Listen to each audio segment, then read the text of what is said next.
My name is Artem, and college has become a battlefield for me, not an educational institution. I entered college not because of a dream, but because of circumstances. My parents wanted me to have a normal profession, something stable, an accountant, for example. I was not inspired by this, but I did not argue. In our family, the main thing is not to create problems. So I kept quiet, as usual. The first year at college was humiliating. I didn't look like most of my classmates. I didn't have branded clothes, my phone was old, a little slow, and I was afraid to even take it out in class. I took my lunch with me, homemade sandwiches in a bag. Sometimes with pasta that was left over from the evening. It was normal for me. For them, it was an excuse to bully. Artem, are you with your mom's bag again? Vlad, the most popular in the group, said with irony in his voice. I shrugged my shoulders. He was smiling, and everyone was laughing. I wanted to disappear. But I didn't let the tears escape. Because if you cry, they will kill you. I had no friends. Most of them stuck to a handful, parties, hookahs, some weekend trips. And I went home. Because we had to save money, because we were always tight. My dad worked as a security guard, and my mom was a cashier in a supermarket. They tried to work hard. I could see that. But their salaries were barely enough to live on. I realized that if I broke down, there would be no one to help me out. I often fell asleep thinking, why me? Why do they have everything and I have nothing? At some point, anger at them gave way to anger at myself. But not the kind that destroys. It was the kind that makes you get up earlier, read more, keep your fists in your pockets, and keep going. One day, when I stayed in the library after class, just to avoid meeting Vlad and his company, my eyes accidentally landed on a book, Rich Dad, Poor Dad. I didn't even know why I picked it up. It was just that the title caught my eye. I started reading it. Slowly at first, then with enthusiasm. Each sentence was like a bell on my head. I realized that I had been looking at money wrong all my life. And that no one forbids me to think differently. When I returned home that evening, something had already changed in me. I didn't become different in a day, but I felt like I had a choice for the first time. And that my today does not equal my tomorrow. The next day, I started keeping track of my expenses.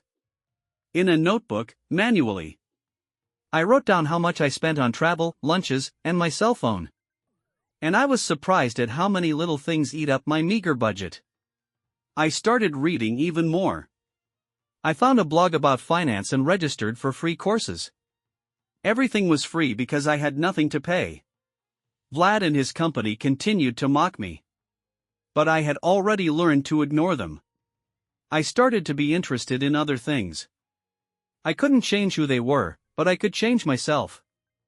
I came up with a rule: every day I would do at least one small action that would lead me to financial freedom. It could be an article I read, a video I watched, or even just a thought I wrote down. I kept a diary for myself. In it, I wrote, someday you will become different. And then these days will be just a memory. In the meantime, be patient. And I endured. One day Vlad asked me, Artem, do you want to become a millionaire with your notebook? I just smiled. Then, silently. But I knew in my heart that I was on the right track. All my shifts started quietly. No fireworks. No loud announcements. I got up an hour earlier. Instead of mindlessly flipping through the feed, I read. First about financial literacy, then about investments, about the psychology of poverty. Still free, still from an old phone that hung every time I switched between tabs. But I endured it. Because it was my only way. I had no mentor. I had no friends who would tell me what was right. I had only my stubbornness and desire not to stay where I was. I remember the day I first heard the phrase, pay yourself first. It made me freeze. What did it mean? I already barely have enough money to eat. What does it mean to pay yourself? But then I realized. It's not about money. It's about respect for yourself. It's about priorities. If I am not important to myself, no one will put me first. That day I put aside 20 hryvnias. I just put it aside. Not for anything specific. It was my first step into real action. My first contribution to myself. Over time, I started looking for part-time work. At first, it was simple, posting ads, helping neighbors with their computers, writing essays for a nominal fee. I was not humiliated by this. I knew it was temporary. I was not working for pennies, but for muscle. Behind every small job was the main thing, discipline. But college was still my daily challenge. Vlad and his company never got tired of making comments. Why are you torturing yourself, Artem? While you are carrying sandwiches, we are going to Bukovel. You are not living, you are surviving. Sometimes I caught myself wanting to respond. To fight back. But then I remembered another phrase I had read, success is the loudest answer. So I kept quiet. But I was working. I started keeping an Excel file on someone else's laptop in the library. There was my expense spreadsheet, income plan, and even a wish list. I dreamed of buying a laptop. Not a new one, just a working one. To be able to study online. I set myself a goal, to save 4,000 hryvnias in 4 months. It seemed impossible. But I decided to try. I started writing texts to order. Small SEO articles for blogs. They paid me a penny, but I learned. Gradually, one client grew to 2, then 5. I worked in the evenings, on weekends, sometimes at night. When others were out, I would put another 100 hryvnias on my card and feel proud. In December, I bought a laptop. It was old, with a worn keyboard. But it was mine. Honestly earned. And no one could take it away from me. At that moment, something changed in me forever. For the first time, I truly tasted financial freedom. Yes, it was small, but it was mine. At that moment, something changed in me forever.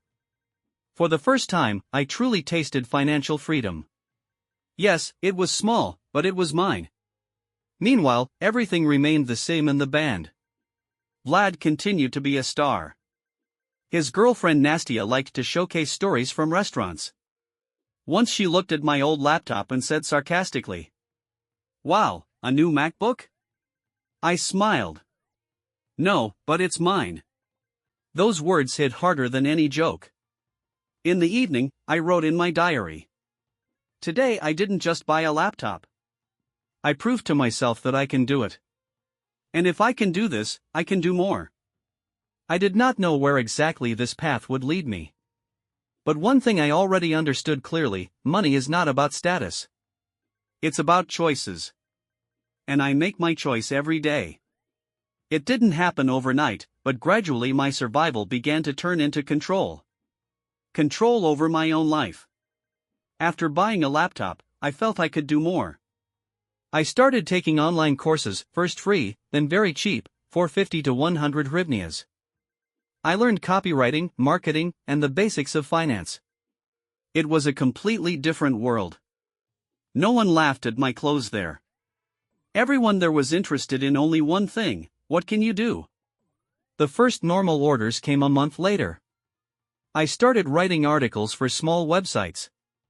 One client even said, "You have a style. Write more and you'll get results." These words were an adrenaline rush for me.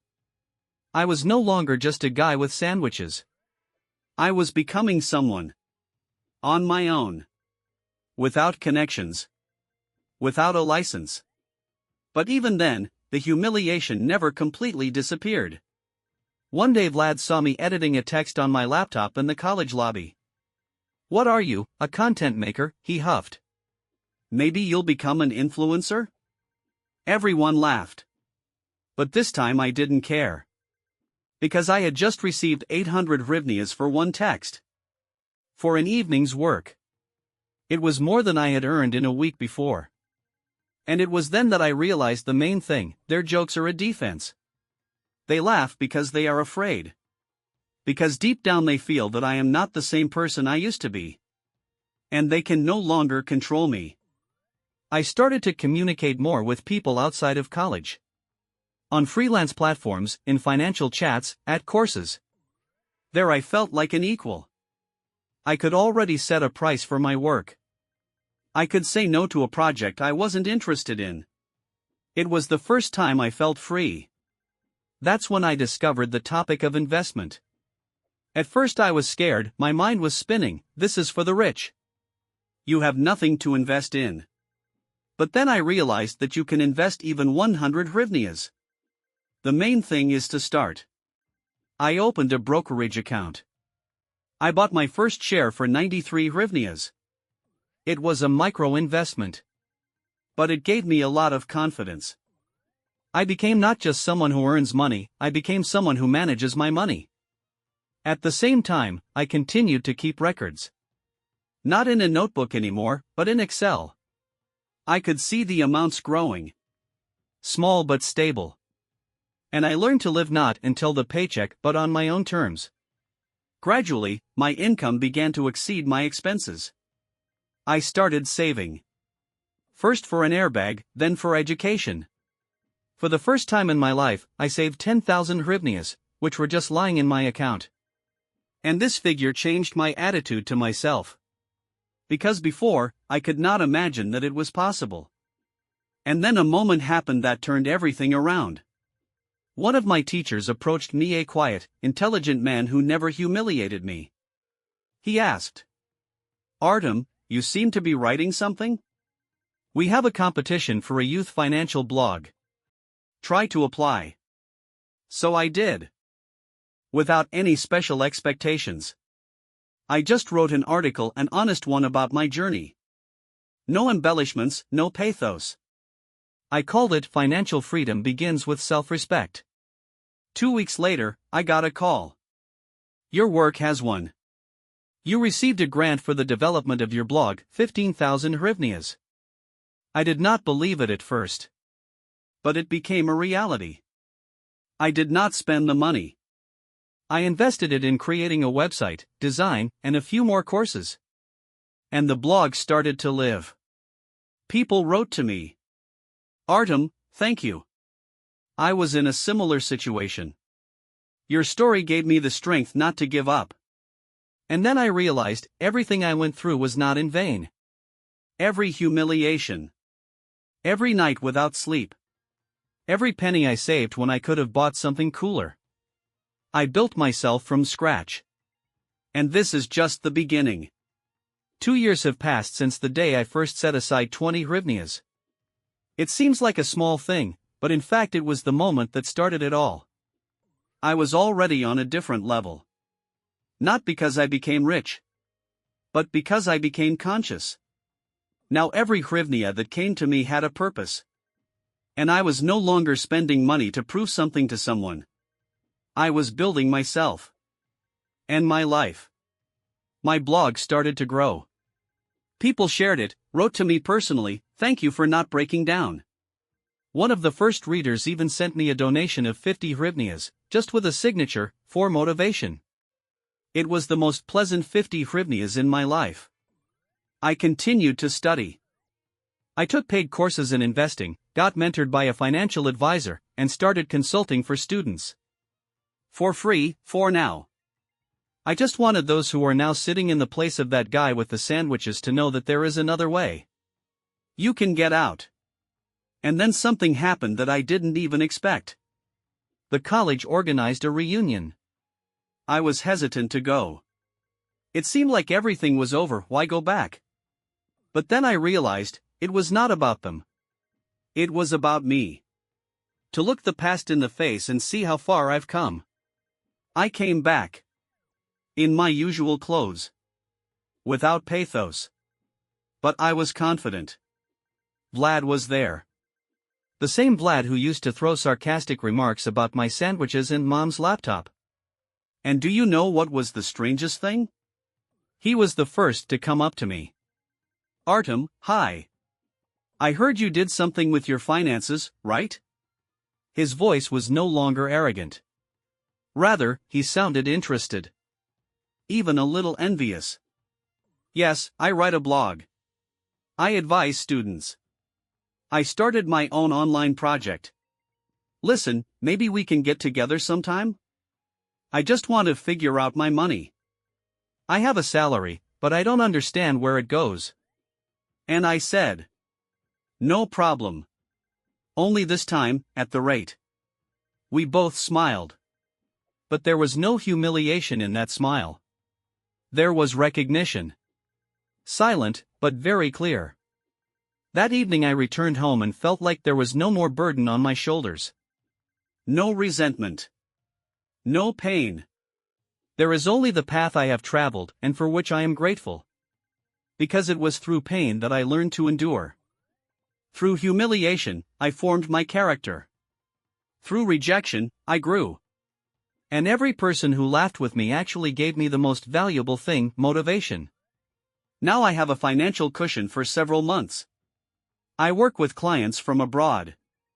I teach others how to not only count money, but also to respect themselves. Because financial literacy is not just about investments or budgets. It's about freedom. It's about control. It's about not being on your knees, even when everyone around you is laughing. And most importantly, I teach people to see the value in what they have. Because I started with nothing. With a sandwich in a bag and a notebook in my pocket. And now I'm living the life I once only imagined. My journey is not over yet. But I know one thing for sure. You don't have to be yours for everyone. The main thing is not to betray yourself. Because even if the whole world says you won't make it, it's enough for you to say, I will come out. And do it.